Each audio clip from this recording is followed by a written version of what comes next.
Estamos cá, com conversas pelo futuro da sociedade. Para onde nos leva a inovação? Como é que a tecnologia transforma os setores? Onde irão surgir os próximos grandes negócios? Nesta primeira conversa, iremos analisar o futuro da saúde com Alexandre Fonseca, Presidente Executivo da Altice Portugal, e Adalberto Campos Fernandes, Professor da Escola Nacional de Saúde Pública da Universidade Nova de Lisboa e Ministro da Saúde do 21º Governo Constitucional. A moderação é de António Costa, publisher do Eco.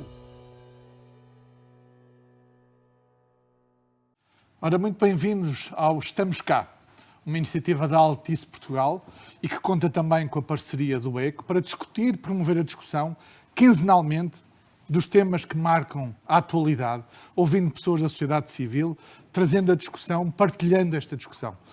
Bem-vindos, Alexandre Fonseca, Adalberto Campos Fernandes. Hoje vamos falar, como é evidente pelo nosso convidado, de saúde. Não podíamos estar no dia e no momento mais apropriado. Estamos a 24 horas, provavelmente, de saber, afinal, que desconfinamento é que vamos ter. Mas Adalberto Campos Fernandes, professor, ex-ministro, dispensa apresentações.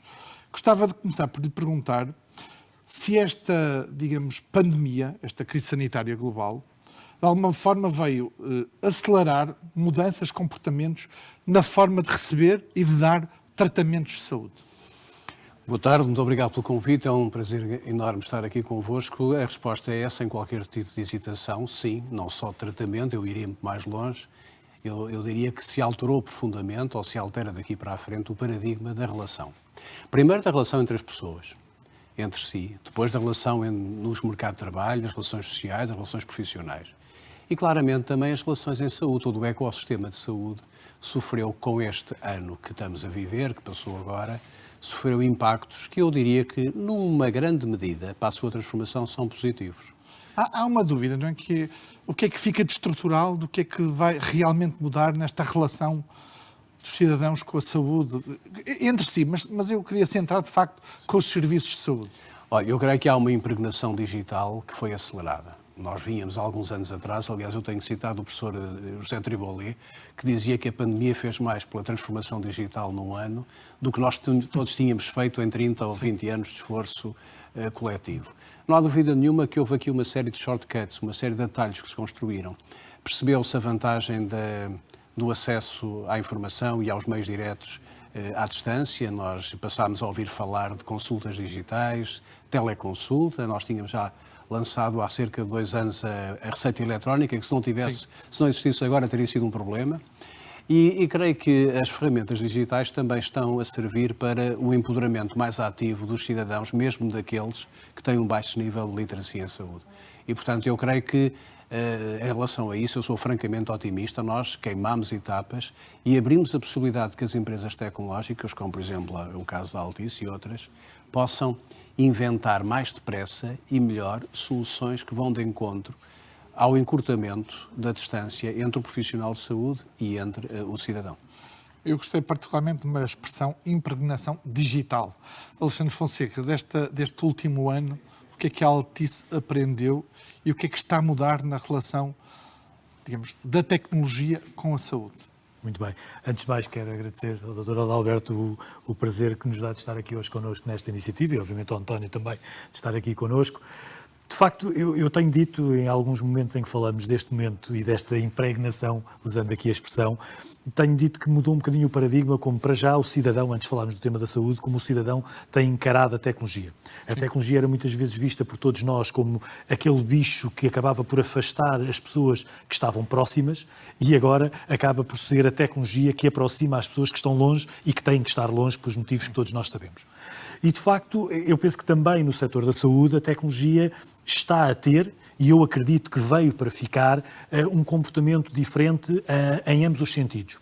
A predisposição dos cidadãos para temas como a telemedicina, a teleassistência, a telemonitorização, ou seja, nós estarmos disponíveis para podermos aceitar que um conjunto de dispositivos nos possam, de alguma forma, controlar digitalmente, garantindo a passagem de um conjunto de informação passiva ou ativa, consoante os casos, para que o acesso à saúde seja simplificado. mas também, no sentido inverso, que haja a capacidade de os serviços e os sistemas de saúde chegarem remotamente às pessoas. Usando um estudo recente que eu vi, nos Estados Unidos, em 2018, só 18% dos médicos já tinham dado uma consulta digital. Esse número, no fim de 2020, passou para 48%. E 60% dos americanos estavam predispostos para receber uma consulta por forma digital ou eletrónica. Portanto, há números para Portugal ou não? Eu não tenho esses números para Portugal, não sei se nós efetivamente já fizemos uma análise específica sobre esse tema. Sim. Agora, é evidente que nós estamos hoje, por questões, algumas pessoas, por questões de receio face ao momento que atravessamos, por questões de terem tomado contacto com a tecnologia e sentirem que a tecnologia, de facto, pode ser simples e pode facilitar a vida das pessoas, mas aquilo que verificamos é que este acesso à tecnologia e à saúde através de meios tecnológicos está hoje simplificado na perspectiva cultural. Depois também, obviamente, que os avanços da tecnologia permitem hoje fazê-lo. Eu recordo-me que há cerca de 2 anos, em que o Dr. Adalberto esteve também connosco, fizemos na altura, no Health Summit, uma demonstração como um idoso numa zona remota do país teve acesso, através da fibra óptica que chegava a esse local, teve acesso a uma videoconsulta, a uma videochamada. Isto é algo que, sem a proliferação de redes de banda larga, de fibra óptica, no futuro 5G, tudo isso, sem essas infraestruturas-chave do país, não seria possível. E, portanto, temos que acompanhar esta alteração de comportamentos e alterações culturais nas pessoas, na sua predisposição, e já agora também acompanhadas por questões de formação e de garantir a inclusão digital de todos, porque não podemos esquecer que há uma parte da população que é info-excluída ainda e, portanto, não basta que isso esteja disponível. Basta ter a plataforma e as ferramentas. Exatamente. Mas eu diria que depois também, como aliás certamente, e a minha visão também sobre o Serviço Nacional de Saúde e sobre a saúde como um todo, há uma componente infraestrutural. E, ou seja, as infraestruturas de comunicação são também fundamentais, como eu também acredito, e aliás tenho lido algumas análises sobre isso, do próprio Dr. Adalberto também, em que a transformação, o célebre Plano Marshall, que referiu já no passado, de transformação da saúde, é fundamental que também os alicerces e as infraestruturas dos múltiplos sistemas de saúde, público, privado, social, sejam eles também catapultados para um nível diferente, pela incorporação de tecnologia, de know-how, que isso permita não só transformar os serviços de saúde da forma como eles chegam aos cidadãos, mas também garantir a atratividade do próprio serviço de saúde para os profissionais. Sim. Porque muitas vezes quando falamos daquela competitividade, que eu acho que é saudável, mas que às vezes é vista com algum desdém entre setor público e setor privado, não podemos esquecer que é necessário também que o Serviço Nacional de Saúde seja capaz de atrair profissionais. E como é que os atrai? Através de infraestruturas, de equipamentos que sejam modernos e que, só para terminar de um exemplo, por exemplo, o protocolo que nós assinámos recentemente com a Universidade de Coimbra, em que através de padrões e de tecnologia de inteligência artificial fazemos a análise de diagnósticos oculares, tanto oftalmológicos, e que a partir daí se estabelecem com padrões e algoritmos de inteligência artificial, se estabelecem caminhos, se estabelecem diagnósticos precoces. Isso já está em efetividade. Isso já está em efetividade e é um exemplo de como a tecnologia pode trazer modernidade, pode trazer, de facto, um caminho do ponto de vista também até da atratividade de profissionais, que eu penso que deve chegar também a todo o sistema de saúde. Alberto Campos Fernandes, enfim, uma série de pontos, mas há um que se relaciona com alguns dos pontos que o Alexandre Fonseca aqui falou, que tem a ver com a capacidade da própria saúde, do sistema de saúde, de incorporar e de utilizar as ferramentas que aqui estão. Conhece um pouco o que é a realidade hoje do sistema do Serviço Nacional de Saúde, que diagnóstico é que faz? E até da aprendizagem que foi feita. Eu tenho, de facto, uma perspectiva muito otimista em relação ao futuro, porque, repare, nós não partimos do zero.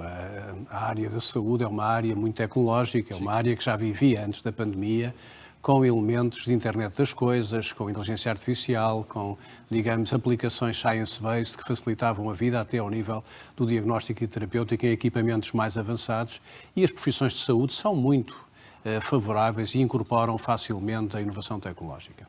O que eu lhe posso dizer, em certa medida, que o que é que vai ser o que é que vão ser os próximos 4, 5 anos? Há uma coisa que eu lhe posso garantir: a próxima pandemia, que acontecerá, não sabemos quando, nem como, mas acontecerá. Uma fatalidade, não é? Nós, nessa altura, vamos estar muito melhor preparados. Já vamos ter uma aplicação. e já vai ser gerida através de aplicações e, digamos, de soluções eletrónicas. Nós não tivemos tempo para estruturar aplicações. Não foi só Portugal que falhou nesse sentido. Os outros países também não tivemos tempo. Fomos a correr, mas fomos, eu diria, em direto, com a pandemia a correr. Sim. As próximas situações de natureza pandémica serão detectadas precocemente, sinalizadas precocemente e geridas em termos eletrónicos. É preciso não esquecer que nós temos vacinas feitas com um ano e pouco de trabalho, onde, naturalmente, aspectos relacionados com a inteligência artificial, com a ciência dos dados, beneficiaram muito daquilo que são hoje as ferramentas de investigação Só isso é que tornou possível nós não temos. este prazo. E os sensores, a sensorização, a capacidade de introduzir, de termos menos idosos isolados, porque o isolamento é um isolamento que pode ser físico, mas não é um isolamento social, eles estão teleapoiados, e, portanto, nós vamos ter a capacidade de integrar e incluir muito mais a sociedade, mesmo naqueles grupos, como dizia bem, e como dizia também o Alexandre Fonseca muito bem, em relação aos info-excluídos que ainda existem. A info-exclusão pode não ser a benefício da própria tecnologia, das ferramentas que temos, pode não ser aquilo que nós pensamos até aqui, que era por razões de barreira, até de aprendizagem ou de educação. Portanto, nós temos pela frente, eu diria mesmo, parafraseando o Aldous Huxley, um admirável mundo novo. O que é preciso fazer agora? É preciso que as empresas que têm a capacidade de inventar, de inovar, não apenas as tecnológicas, mas também as biomédicas, as farmacêuticas, aproveitem este manancial, aproveitem hoje a possibilidade de nós, com a ciência dos dados, fazermos do mundo um mundo melhor, mais seguro, mais aberto e mais inclusivo, e também que, dentro dos sistemas de saúde, nos diferentes países, nós possamos ser também mais abertos. Provavelmente daqui por 5 anos, eu hoje dou aulas, como muitos meus colegas, em alunos que estão em várias cidades da Europa e até dos Estados Unidos.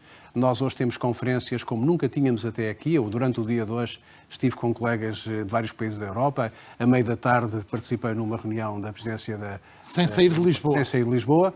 E, portanto, o que é que nós vamos ter? A possibilidade do chamado multilateralismo cultural e tecnológico. Vai ser possível, mesmo doentes e cidadãos, interagirem com sistemas de saúde que estão para fora das suas fronteiras, do limite das suas fronteiras. Portanto, eu acredito, para ir direito à sua questão, de que há aqui uma oportunidade não só de melhoria tecnológica, de eficiência, de aproximação, de proximidade às pessoas, mas até de segurança da prestação dos cuidados de saúde. Que é um dos aspectos é um aspecto mais crítico. centrais, não é? Nós podemos melhorar a qualidade, melhorar a segurança, melhorar a proximidade e poderemos usar a tecnologia para melhorar aquilo que é designado vulgarmente pela literacia individual.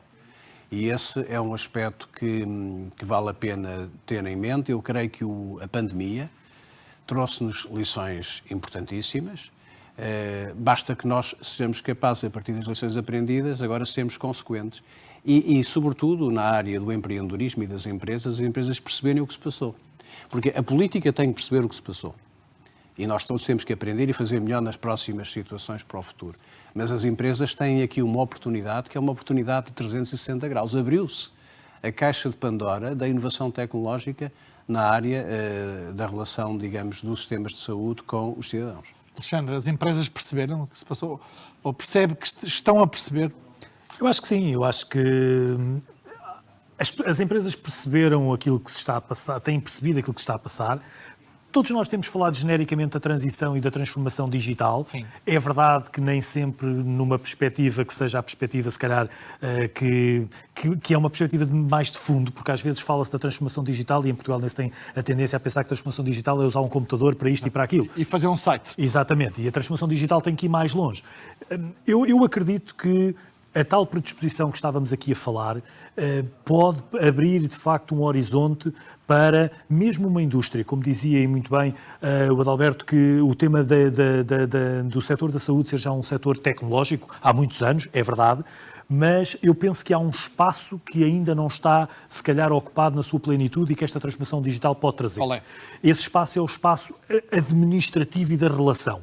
É verdade que os equipamentos médicos, que tudo o que é tecnologia ao serviço do diagnóstico e da terapêutica são algo real e que tem acontecido, mas há que trabalhar uma componente em que eu penso que ainda há um espaço enorme em países como Portugal, que é a componente da relação com o doente, seja ela presencial na curta distância ou através das tecnologias de telemedicina e teleassistência, mas mesmo na gestão dos próprios meios hospitalares e dos próprios centros de cuidados, vamos chamar-lhes assim.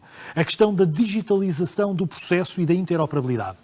Eu acredito que hoje, e nós já tivemos a oportunidade de falar no passado sobre esse tema, o tema do hospital sem papel, da capacidade que nós temos hoje com a tecnologia, com a facilidade de troca de dados, de partilha de informação, hoje em dia, de facto, ainda utilizamos muitos processos administrativos, humanos, baseados muitas vezes em papel, que é algo que não facilita de forma nenhuma a prestação do cuidado de saúde. Mas depois temos que também pensar no sair das fronteiras do hospital ou do centro de saúde, que é o tema da interoperabilidade. Interoperabilidade, para mim, a 2 níveis. A tecnologia que permite a interoperabilidade entre serviços, entre 2 hospitais, e às vezes pode ser tão simples como a utilização de sistemas de videoconferência ou de vídeo em direto para a partilha de informação, para a análise de diagnóstico entre diversas instituições do próprio setor público e depois a interoperabilidade entre o setor público e o setor privado. Quantos nós hoje não passámos pela situação de fazermos um conjunto de exames de diagnóstico no setor público ou no setor privado e temos que, mesmo dentro do próprio setor público ou até também dentro do próprio setor privado, vamos ser honestos, temos que repetir muitas vezes os mesmos exames, porque não há interoperabilidade de dados. Claro que falámos aqui de uma palavra que é um bocadinho tabu, que é a palavra segurança, a palavra privacidade. Ou de confidencialidade, que tem que ser garantida, mas hoje em dia a tecnologia evoluiu de tal forma e a tal predisposição também dos cidadãos para o contacto com a tecnologia também permite nós darmos um salto em frente no que toca à mitigação desses riscos de confidencialidade e de privacidade e partir para uma verdadeira interoperabilidade, seja ela entre setor público e setor privado, a interoperabilidade entre os próprios serviços dentro de cada um destes 2 setores e depois também a adoção de tecnologia para a desburocratização e a simplificação administrativa do processo de tratamento, do processo de relação, seja ele diagnóstico ou terapêutico, com o próprio doente, com as instituições e, portanto, eu penso que aí há um caminho para a transformação digital. E as empresas, o caso da Altice, mas tantas outras empresas, eu penso que temos também muitas vezes que olhar para nós próprios e perceber que as questões da gestão dos workflows, dos fluxos de informação, a própria questão do armazenamento dos dados, etc., é algo muitas vezes que nós já fazemos dentro das próprias organizações, as multinacionais da área tecnológica já o fazem há anos, é replicar um bocadinho essa experiência para outros setores que, mesmo tendo a tecnologia ao seu dispor, do ponto de vista do processo administrativo, muitas vezes ainda são um bocadinho complexas e burocráticas. Quase me apetece dizer de Alberto Campos Fernandes que é levar o fisco à segurança, à saúde, nessa dimensão nessa dimensão da interoperabilidade, isto é, de free paper, de relação que está hoje muito evoluída e muito sofisticada no sistema fiscal e se calhar não está assim tanto na área da saúde. Eu conheço bem o Paulo Macedo, aliás, Exato. Tivemos ao longo da vida cruzamentos profissionais e, aliás, ele foi, não necessariamente, ele foi o Secretário de Estado de Fernando da Costa, mas ele foi na prática o meu antecessor. E conheço bem o tempo em que ele foi para a Direção-Geral dos Impostos e do trabalho que fez, e temos que ser também justos para que o setor da saúde é mais fácil customizar e automatizar o fisco do que um sistema de saúde tão complexo como são os sistemas de saúde dos países. Ainda assim, nós arrancámos em 2016 com o Registro de Saúde Eletrónico, e hoje cerca de quase 3 milhões de portugueses estão inscritos no Registro de Saúde Eletrónico, que é uma ferramenta que está no portal do SNS e que permite que a pessoa faça uma coisa, aceda àquilo que é dele, que são os seus dados pessoais clínicos. Tem o direito de fazer deles aquilo que entender.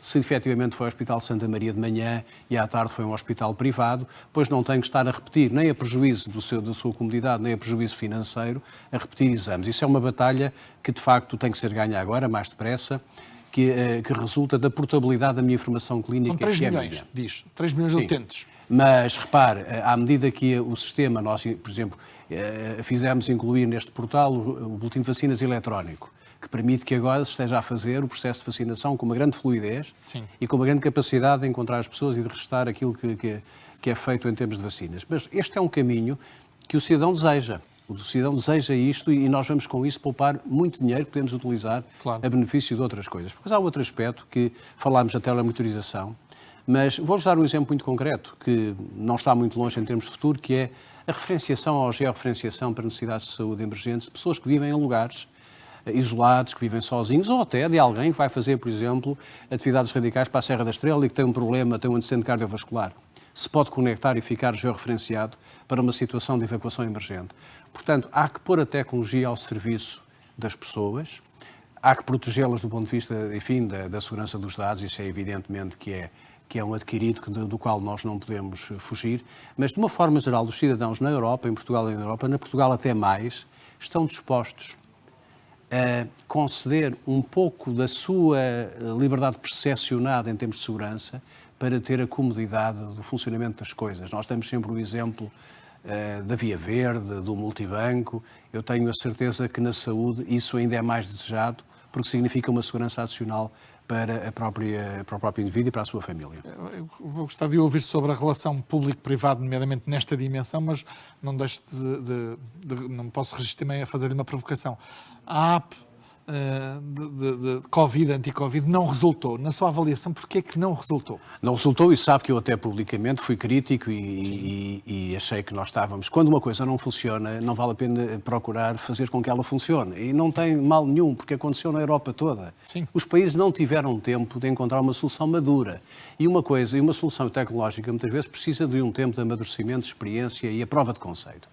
Agora, eu não tenho dúvida nenhuma que aprendemos muito e aquilo que fizemos em Portugal não está perdido e pode ser, naturalmente, introduzidos os remédios que são necessários introduzir para eliminar aquelas falhas que, efetivamente, tornaram a solução pouco viável, para que nós, em termos de saúde pública e de epidemiologia e de controle de doenças transmissíveis, tenhamos no mundo inteiro uma solução que permita, efetivamente, antecipar. O problema da Covid-19 foi, sobretudo, a globalização, a circulação das pessoas entre os continentes. Esse aspecto até tem aspectos positivos, nós podemos falar disso um pouco mais tarde, mas nós não tivemos a capacidade de antecipar. Repare que nós aqui em Portugal tivemos a percepção no início de que o vírus não chegava cá.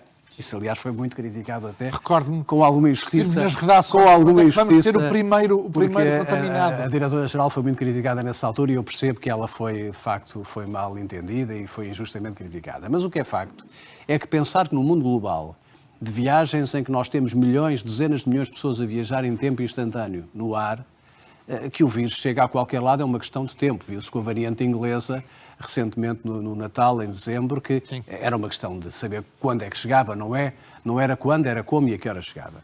Portanto, esse aspecto de nós usarmos a tecnologia para controlar as doenças emergentes transmissíveis, e a Covid-19 deu uma lição ao mundo todo.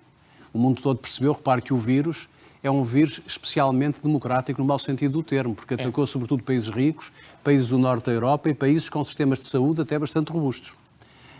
Curiosamente, os países do terceiro mundo, chamado terceiro mundo, foram menos atingidos, à exceção do Brasil, que é um caso especial. Sim. Mas, portanto, em relação à questão que colocou, não só essas aplicações para doenças transmissíveis, mas para muitas outras doenças, como as não comunicáveis, Sim. como as doenças cardiovasculares, a diabetes.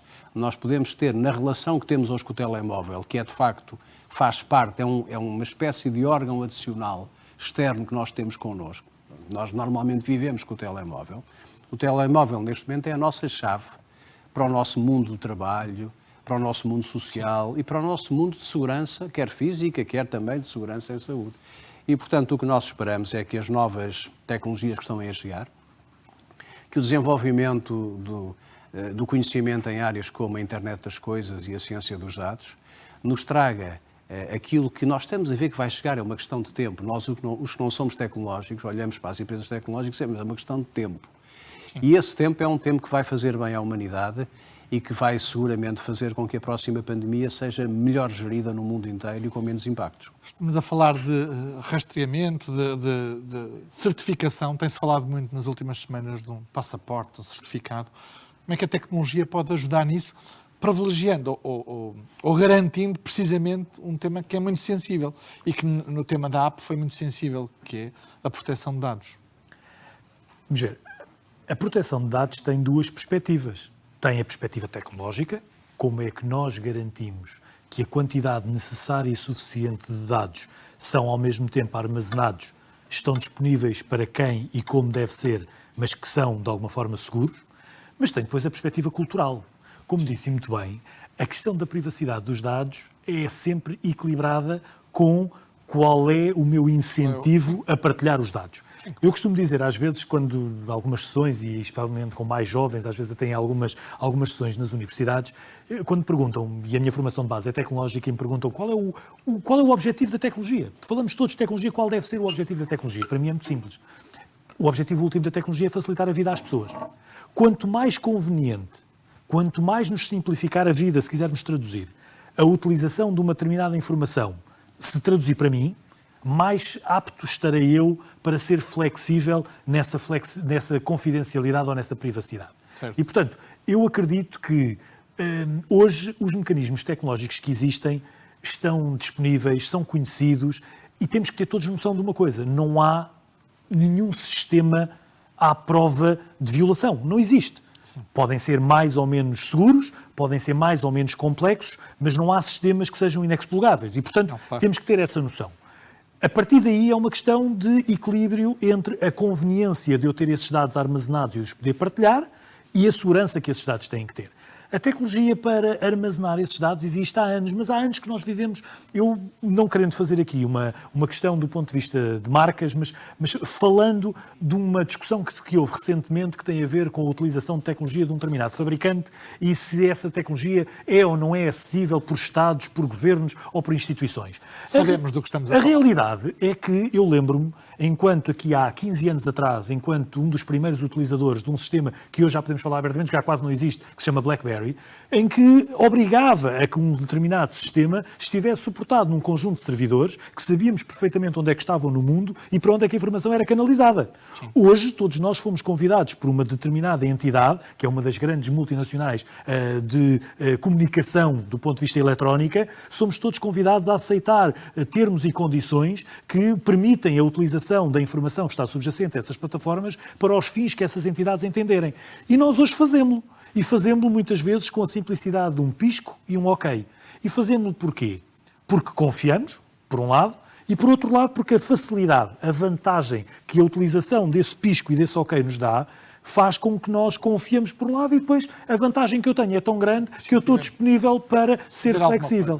Portanto, quando nós percebermos que a informação que estamos a partilhar, que estamos a armazenar e a partilhar, tem um mínimo de garantia e que tem a componente da confiança, quem são as instituições que gerem e protegem essa informação. Confiança está garantida. A partir daí, eu abro mais ou menos a minha informação consoante os incentivos que eu tenho a fazê-lo.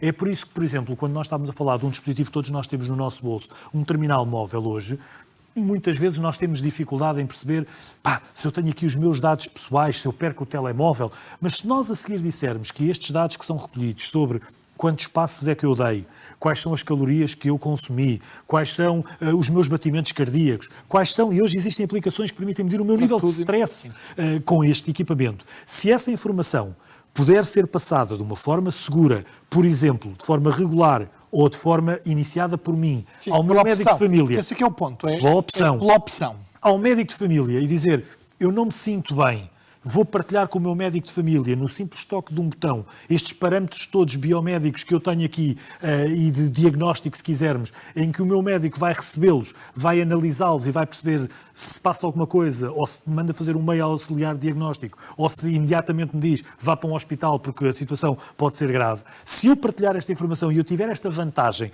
de não ter que passar pelo processo de marcação de uma consulta, de espera por essa mesma consulta, pela consulta física ou até digital, se eu tiver este incentivo, porque é que eu não vou partilhar essa informação? E hoje, de facto, uma das indústrias tecnológicas que mais cresce em dimensão é a indústria dos wearables. Ou seja, os dispositivos que nós usamos, os relógios, as pulseiras, sim, os sensores que nós pomos no nosso corpo. Hoje em dia até a roupa. Nós hoje temos peças de vestuário que estão munidas de sensores, por exemplo, para atletas que permitem medir um conjunto de indicadores-chave do ponto de vista do organismo desse atleta e que permitem centralizar esses dados e depois fazer análises do ponto de vista agregado dos dados recolhidos por uma própria peça de vestuário. Sim. Os wearables estão a crescer e estão a crescer. O crescimento faz com que também o preço vá reduzir-se, faz com que a apetência hoje em dia mais acessível e que a apetência dos cidadãos para os utilizar vai garantir que se começa a criar uma rede efetiva não humana, ou seja, não são só os nossos dispositivos de telemóvel, 1 ou 2 telemóveis por cada ser humano, mas uma multiplicidade de centenas de milhões de dispositivos que coletam dados. Depois há um tema daqueles dados que são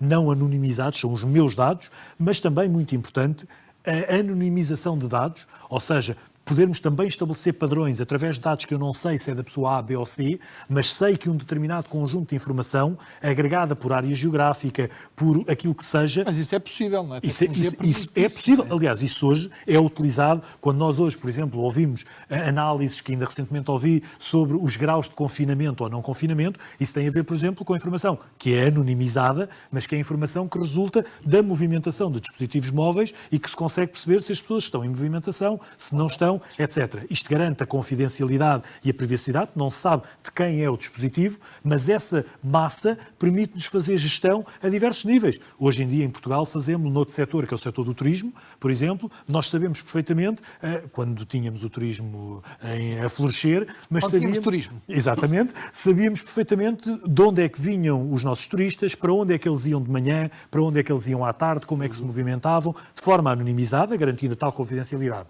Esta é uma informação, do ponto de vista também médico, pode ser utilizada e utilizando os tais depois análise de padrões, etc. Portanto, tudo isto hoje em dia está disponível e eu penso que pode e deve ser colocado cada vez mais ao serviço do cidadão, com uma palavra que o António referiu e muito bem, que é a opção. Eu poder fazer o opt-in, eu poder voluntariamente garantir que esses meus dados são ou utilizados numa determinada sessão que eu inicio, ou então que podem ser feitos em offline, se quisermos, mas porque eu dei essa autorização para que, quando determinados eventos aconteçam, essa informação possa ser passada. Só para terminar, nós hoje temos exemplos que nós já damos para cuidadores informais. Nós hoje temos, por exemplo, ligados, isto em piloto, com a nossa box do Mel, ter, por exemplo, uma pulseira que permite, com um giroscópio que permite detectar a queda de um idoso e, a partir do momento em que se detecta essa queda, disputar um contacto para um cuidador informal ou para uma unidade médica. Onde é que está a funcionar esse piloto? Nós temos isso a funcionar em Portugal em circuito fechado, porque não temos hoje ainda,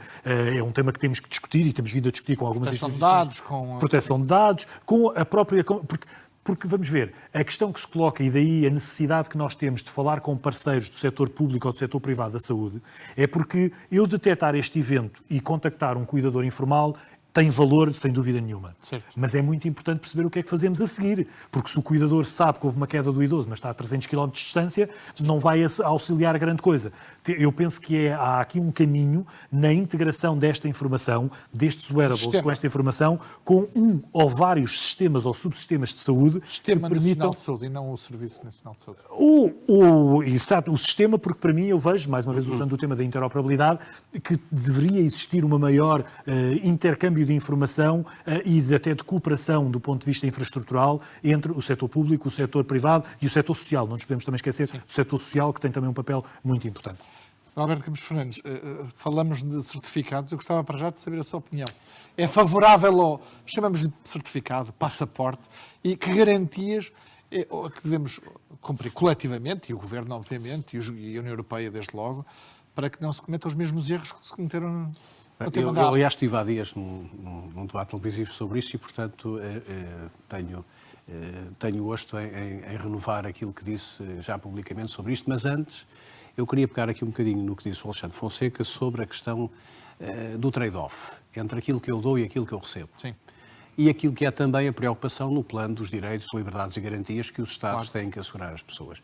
Não vale a pena eludir a questão. Nós, quando falamos de dados, falamos de vários níveis de valor que se atribuem aos dados. Primeiro, há um valor estratégico. Quando se falava do BlackBerry, nós hoje todos sabemos que uma componente importante dos dados, de uma forma discreta, é tratada em termos estratégicos pelos diferentes países e, sobretudo, ao nível das agências que têm responsabilidade pela segurança desses mesmos países.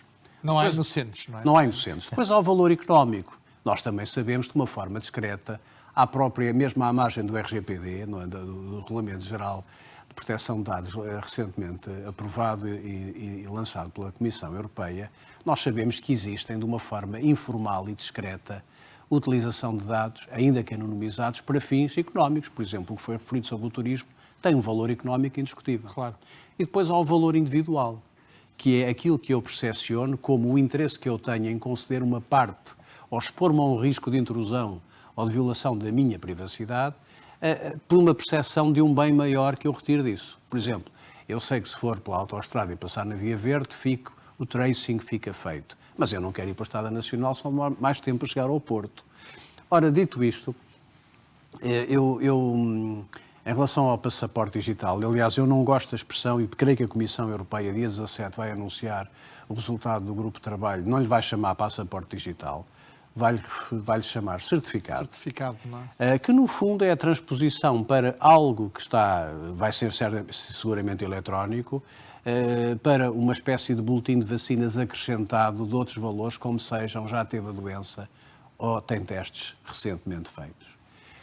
Isto significa, lá está, abdicarmos um bocadinho de uma liberdade plena a troco de uma mais rápida recuperação da economia que vai beneficiar todos. Onde é que está o interesse público neste processo? Está em nós controlarmos a crise sanitária e ativarmos rapidamente, ou melhor dizendo, reativarmos rapidamente a atividade económica, sobretudo aquela que está ligada aos fluxos turísticos. Certo. Ora, o que acontece é que nós percebemos, e eu sou um defensor da posição que a Comissão Europeia está a desenhar, nós percebemos que se a Comissão não tivesse tomado ou não tomar uma posição de conjunto, nós vamos ter países isoladamente que o vão fazer, nomeadamente a Grécia, a Itália e outros países com destino turístico intenso. Ora, o que significa não é discriminar ninguém, é apenas dizer que aquela pessoa em concreto já teve a doença ou tem uma imunidade, há quem lhe chama até um certificado de imunidade. Bom, isso é excessivo, mas é um certificado de condição e que pode ter até uma duração de efeitos relativamente curta. Se nós conseguirmos agora, com a ativação de maior produção industrial por parte das companhias farmacêuticas, com a chegada à Europa de outras vacinas, se nós conseguirmos antecipar e em agosto temos 70% da população europeia vacinada, este certificado terá uma utilidade transitória, terá uma utilidade para 3, 4 meses, apenas para nós conseguirmos ativar o verão e a atividade económica mais depressa. Portanto, sim, a minha resposta é sim.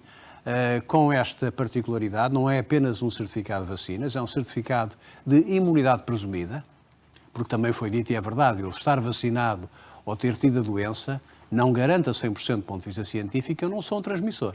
Sim. E, portanto, o que indica é que eu tenho uma probabilidade menor. E, portanto, eu, ao conhecer que essa probabilidade é menor, eu posso, de facto, estar em ambientes maiores, com maior número de pessoas, posso lançar eventos, nomeadamente eventos musicais, espetáculos, como, aliás, está a ser treinado e está a ser testado na Alemanha e na Holanda, e agora a tarefa dos países é garantir que a situação sanitária é controlada, mas nós temos uma emergência. Temos duas emergências, aliás, a emergência económica e a emergência dos doentes não Covid, que têm que ser rapidamente recuperados, porque as consequências são terríveis. Este ponto da utilização é importante, porque uma coisa é utilizar um certificado imunitário ou de presunção, digamos assim, como lhe diz, para entrar num país. Outra coisa é queremos ir a um restaurante e temos que mostrar se já tivemos ou não tivemos, ou vamos a um concerto, e às tantas a utilização faz-nos lembrar alguns tempos que não gostaríamos de rever, não é? Ouça, eu aí acho que cada Estado-membro, cada país, deve analisar à luz da sua própria cultura e do seu próprio sentimento. Eu admito que há países na Europa onde isso não constitui um problema. Há outros onde constitui. Para mim, o efeito benéfico maior é a circulação entre países e é o transporte aéreo. A partir daí, tem que ser os Estados-membros, em cada um deles, em função das características da própria sociedade, da própria percepção dos valores relativos à liberdade individual e aos riscos que daí possam advir, que têm que tomar a decisão. Eu acharia absolutamente excessivo que isso se aplicasse ao nível nacional para ir a um restaurante ou para ir a um cinema ou para ir a outro sítio qualquer. Já não acho inadequado se eu quiser ir para a Grécia agora passar uma semana e, portanto, os gregos dizerem, está bem, você entra, mas tem que me garantir que tem uma imunidade presumida que baixa o risco da sua entrada no meu país. Estamos a entrar na parte final desta nossa conversa e eu vou querer ouvi-lo também sobre o próprio plano de desconfinamento e esta pandemia que se calhar passa a ser endémica, mas eu não posso deixar de trazer o tema do 5G para esta nossa discussão da tecnologia. Enfim, ainda por cima estamos no meio de um concurso de leilão de 5G, ainda não terminou e não se sabe exatamente quando vai terminar, mas para este efeito, tema da saúde, o que é que o 5G pode trazer a mais em relação àquilo que o Alexandre já identificou? Desde logo... Capacidade, não é? Também, mas eu não diria que a capacidade é o tema principal. Okay. Hoje em dia nós, com as redes 4G e com a fibra óptica, temos capacidade, eu diria, suficiente para uma esmagadora maioria de utilização de use cases, de casos na área da saúde. Onde é que o 5G vai ser determinante? Em duas grandes componentes. A primeira é a latência. A grande diferença é nós estarmos a falar de latências na casa dos 50 milissegundos para latências de 1 milissegundo. O que é que isto quer dizer em use cases na área da saúde? Simples. Fazer uma neurocirurgia com centenas de quilómetros de distância, em que possível em tempo real sem haver risco, não é? Em que não demora um comando que é dado num determinado sistema robótico, não demora meio segundo a chegar a 500 quilómetros de distância. Chega em milésimos de segundo, em milissegundos, e que, portanto, isso para uma neurocirurgia, por exemplo, que é um dos casos que eu já tive a oportunidade de ver em demonstrações, faz, de facto, toda a diferença. Portanto, a latência é uma característica única do 5G e aplica-se também a outros casos, como, por exemplo, a condução autónoma. É outro exemplo em que a questão dos milésimos de segundo é fundamental. A segunda grande vantagem que o 5G vai trazer tem a ver com a densidade de dispositivos. Hoje já falámos aqui em várias situações de sensores da internet das coisas. A rede 4G, quando foi desenhada para seres humanos. Foi desenhada para suportar um conjunto de ligações por quilómetro quadrado, consoante o número de seres humanos e o número de dispositivos que um ser humano normalmente utilizava há 10, 15 anos atrás. Hoje em dia, o número de dispositivos ligados à internet já ultrapassou em muito o número de seres humanos. E, portanto, estamos a falar de já muitas centenas de milhões de dispositivos ligados em países como na própria Europa. E, portanto, estamos a falar de uma densidade de dispositivos por quilómetro quadrado que é 20 a 30 vezes superior à densidade populacional e em crescendo. E é um crescimento exponencial.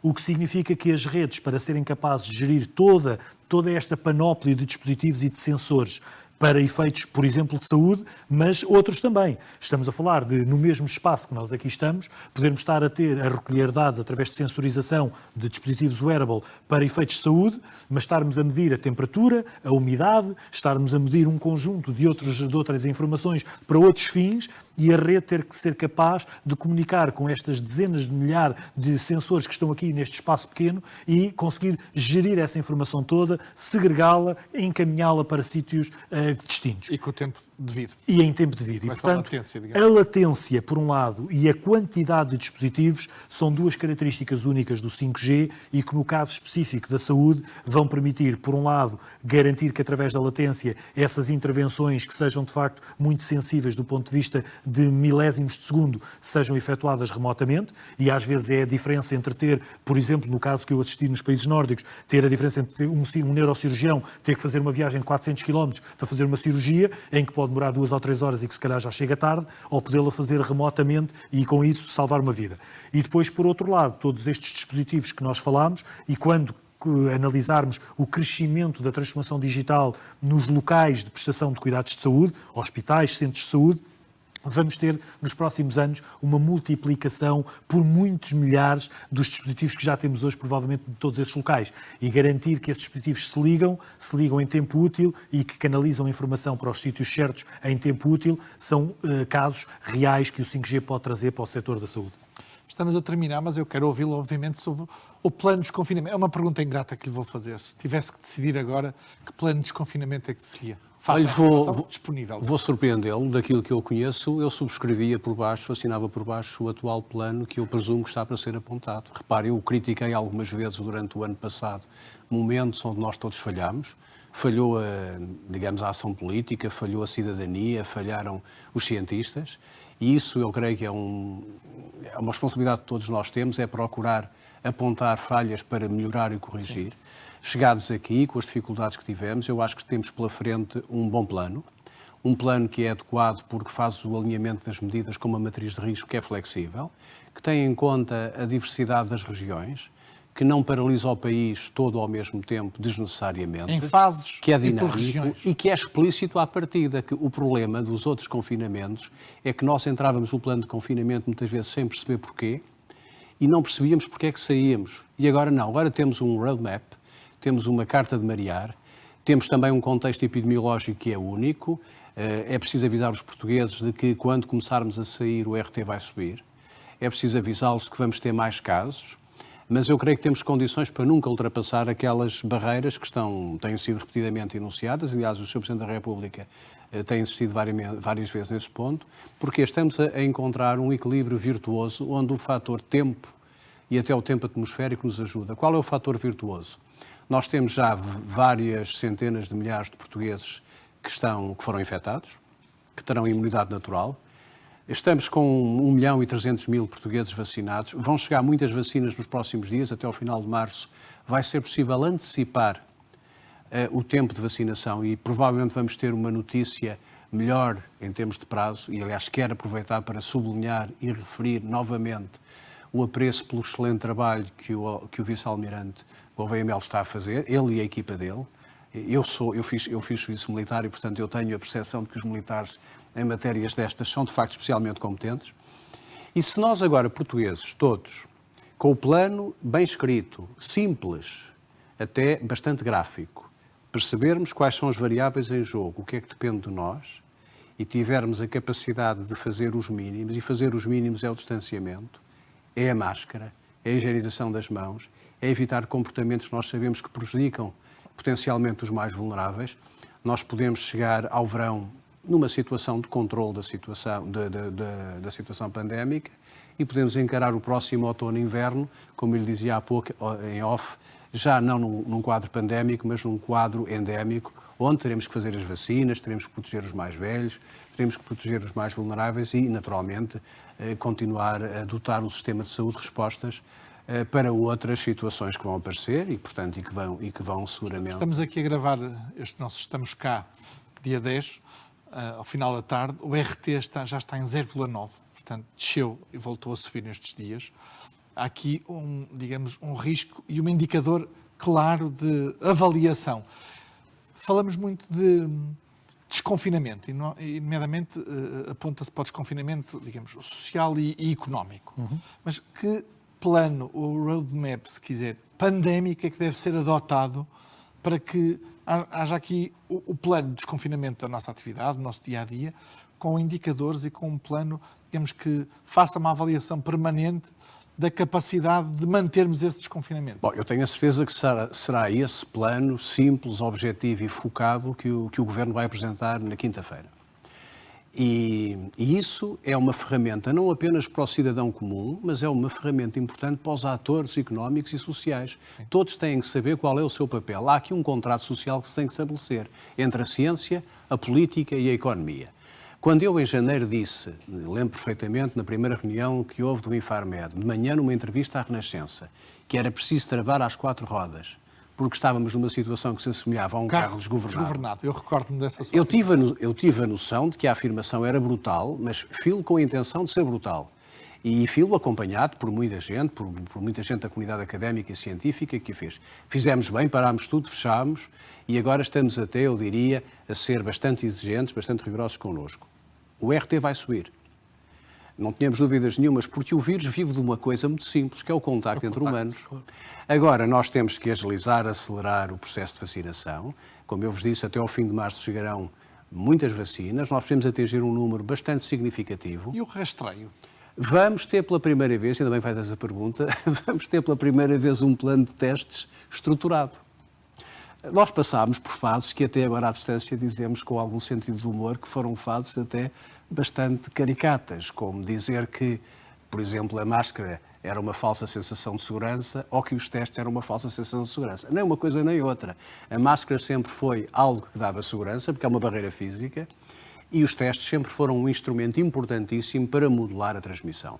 Ora, pela primeira vez vamos ter um plano escrito, concreto, com metas, com medidas, Vamos ter também, provavelmente, a ajuda dos militares para estudar esse plano. Eu espero que sim. Sim, pois porque eu não vejo número de rastreadores. Eu espero que sim. Continua O que a é que faltar. vamos fazer? Nós vamos ter uma espécie de screening permanente das nossas comunidades. A comunidade escolar, das empresas, dos lares. E, portanto, esse screening é como nós estivéssemos a varrer a nossa sociedade aleatoriamente para sinalizar pontos de alerta. Basta ver o que têm feito os neozelandeses, os australianos. E quando nós encontramos um ponto vermelho, atacamos aquele ponto vermelho, isolamos, protegemos e, se necessário, fechamos aquele concelho. Ora, se isto for feito como eu tenho a informação de que está a ser produzido, vamos ter um bom plano para o desconfinamento, vamos ter um bom plano de antecipação dos riscos através da testagem e depois temos que continuar todos a fazer o nosso trabalho. E isso, eu creio que até o distanciamento físico, de certa maneira, entrou na nossa prática. Nós já temos algum receio, às vezes, de nos aproximar de pessoas, sobretudo mais velhas. Essa pedagogia, digamos, do comportamento tem sido feita. Agora, não passamos, no nosso último ano tivemos momentos que são momentos tipicamente portugueses, que é o 8 e o 80. Do milagre. Exatamente. E passamos da fase da euforia para a depressão. Nós não passamos da fase do sacrifício para a fase do à vontade ou à vontadinha. É preciso interiorizar isso, porque se passarmos novamente, se adotarmos uma postura da à vontade à vontadinha, há pois toda esta perspectiva positiva e de olhar o verão com confiança e com esperança, e uma reativação da economia se pode perder. Eu acho que aqui há, já agora só acrescentar, há duas expressões que no mundo da gestão nós utilizamos diariamente e que eu penso, e subscrevendo aquilo que o Alberto disse, eu penso que há duas expressões que são fundamentais no momento que aí vem. Controlo e previsibilidade. Eu penso que muitas vezes, eu deixo aqui também a minha visão, que já disse publicamente, algumas das críticas que eu às vezes também fui fazendo aqui ou ali têm que ver com a necessidade de previsibilidade. Nas empresas, para a abertura da economia ou para o fecho da economia, quando é necessário, acima de tudo deve haver previsibilidade e controlo. Controlo através de indicadores claros, e parece-me também daquilo que tenho acompanhado, que estão a ser estabelecido um conjunto de indicadores e de patamares em que todos conhecemos, e isso dá-nos previsibilidade. Eu, obviamente, que posso não gostar do fechar da economia, mas se eu souber que vai acontecer o fechar da economia quando atingir aquele patamar e que vai ter este impacto, eu consigo antecipar e gerir. Se me disserem hoje que amanhã vamos ter que fechar tudo, aí eu tenho um problema porque não consigo gerir. E, portanto, este controlo e planeamento são duas coisas e previsibilidade. Eu só gostava de acrescentar, reforçando aquilo que disse, se nós tivéssemos agora, nesta fase em que estamos, que fechar tudo outra vez, teríamos a fazer um exercício de reconhecimento de uma total incapacidade e incompetência. Isso não vai acontecer. Eu acredito que nós aprendemos muitas das lições e, neste momento, com a flexibilidade, mas com as regras conhecidas, porque é difícil entrar num jogo, nós não sabemos quais são as regras do jogo, não só para os cidadãos, mas também para as empresas e até para o decisor político. Portanto, as regras estão definidas. Eu posso ter que fechar uma escola num concelho, não tenho necessariamente que fechar as escolas todas no distrito. E isso... Falar em escolas, percebe a testagem nas escolas públicas anunciada nas escolas públicas? Não faz sentido nenhum. Isso, aliás, de vez em quando nós temos uns afloramentos que são os afloramentos de uma certa nostalgia em relação à limitação das liberdades e aos direitos das pessoas. O Primeiro-Ministro, o que eu li anteontem, o Primeiro-Ministro já terá dito, ou hoje, que isso é uma questão que se resolve. Quer dizer, os portugueses são todos iguais, independentemente do sítio onde trabalham e onde estudam. E o vírus não escolhe escolas privadas nem públicas? Não escolhe nem professores, nem assistentes educativos. E, portanto, eu, de vez em quando nós temos essas coisas que eu penso que às vezes servem para apimentar um bocadinho o nosso espaço mediático e até as redes sociais. Isso tem um efeito até de estímulo intelectual, mas são coisas que não têm nenhuma compaginação com o bom senso nem com a realidade da vida. Alberto Campos Fernandes, obrigado. Enfim, estamos a chegar aqui ao final do nosso Estamos Cá.